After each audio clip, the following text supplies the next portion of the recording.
videos I referred to back in the solo Sunday. Today we're looking at the game Cursed. So let's dive into this little game. It's a little game that comes in a tin. I got this through thegamecrafter.com. You can get it printed on demand. It's from Goblin Hour Games.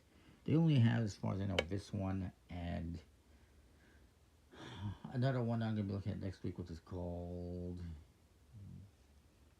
there it is, Gamma Guild. I was looking at the name. It's one player only, solo game. Takes 3 to 6 minutes, it says. We'll see about that.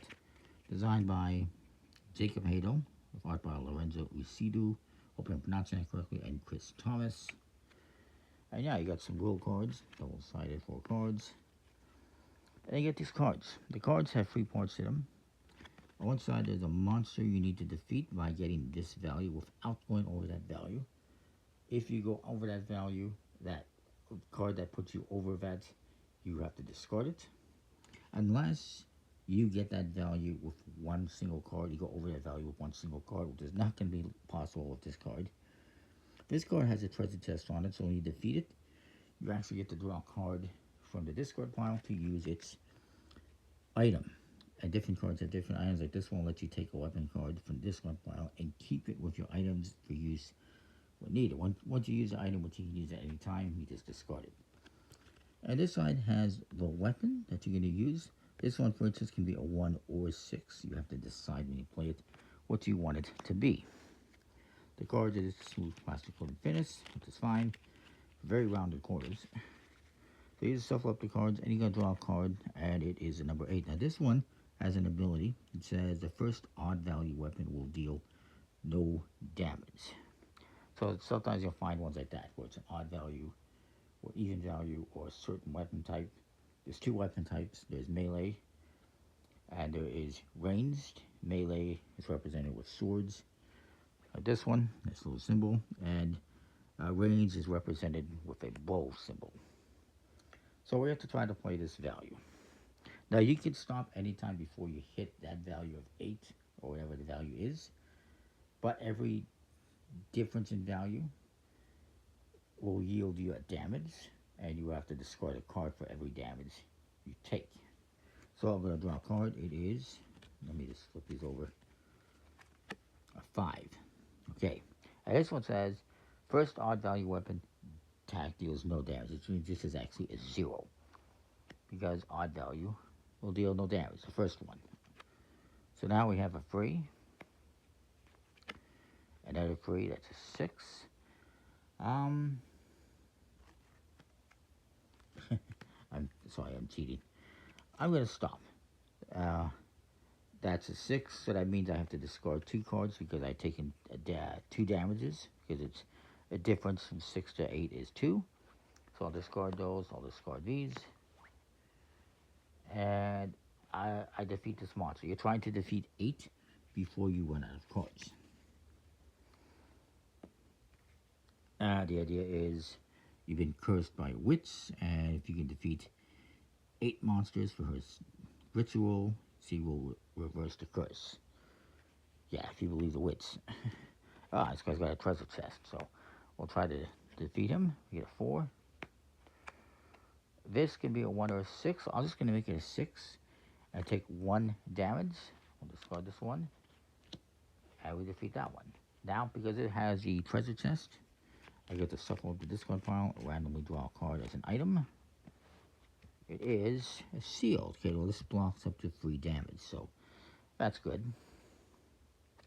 And I'll put this here. I can use this at any time. So the next monster, I said draw from the top, is another treasure chest. I'll take it. We get a 4. And again, I'll make that a 10. And I'll discard one card. Excuse me. And I defeat this one, and again, we get to draw a card.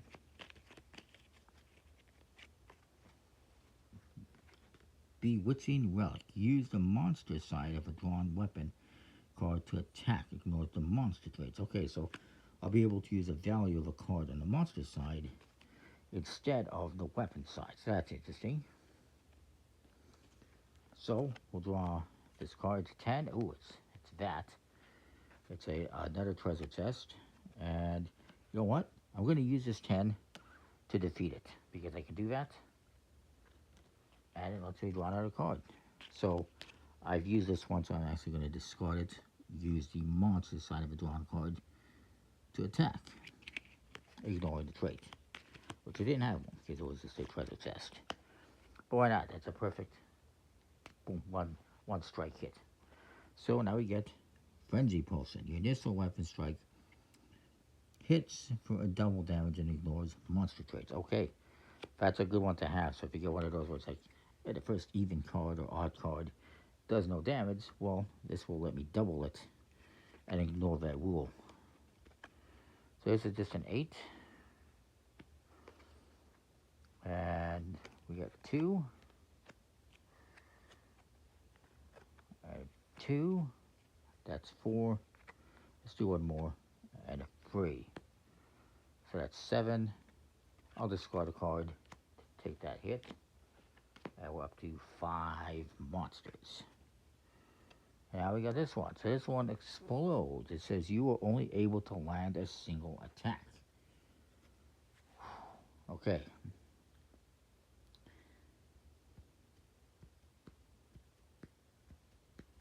So I'm going to use this. So no matter what it is, it's going to double the value.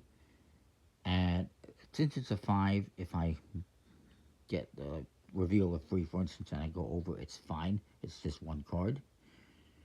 And I get to ignore the ability. So I'm going to use that. It's going to double this. And you know what? I don't even have to double it. It's a 6. So I get 1 strike. I defeat it. That's all I need. So it's fine. I used the card. Didn't have to, apparently. We got 6. Oh, God. Another one of these.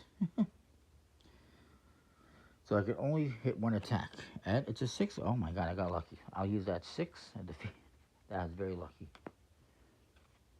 Now, I should point out again, like I mentioned, you cannot go over the value. It's like blackjack. However, if it's just a card like this where it's only 1 card, you can go over the value. So we got 3, 4, 5, 6, 7. We have to defeat 1 more, and it's an 8. We can do this, right? It's a 5 and an 8. Beautiful. Discard those. And I haven't even used my last ability. And even though we defeated 8, we can actually defeat extra. So let's see what this next one is. It's a 7. And I get a 3. And I could use this free damage. But unfortunately, I still have 1 damage. So I cannot defeat this one. But we defeated 8. We win the game. So it's a pretty cool game. Nice, simple, pretty quick, as you can tell. Just took a few minutes, as it says in the rules. Pretty nice quality cards, nice artwork. I like it. I really like this game. I think I like it a bit more than the other game, Gamma Guild, which I will look at next week, I believe. But they're both pretty cool and similar but different. And we'll see if they produce anything else in the future. So that is that. If you like it, you can get this from thegamecrafter.com. Comment, like, subscribe, let me know what you think. We'll see you next time. Thanks for watching.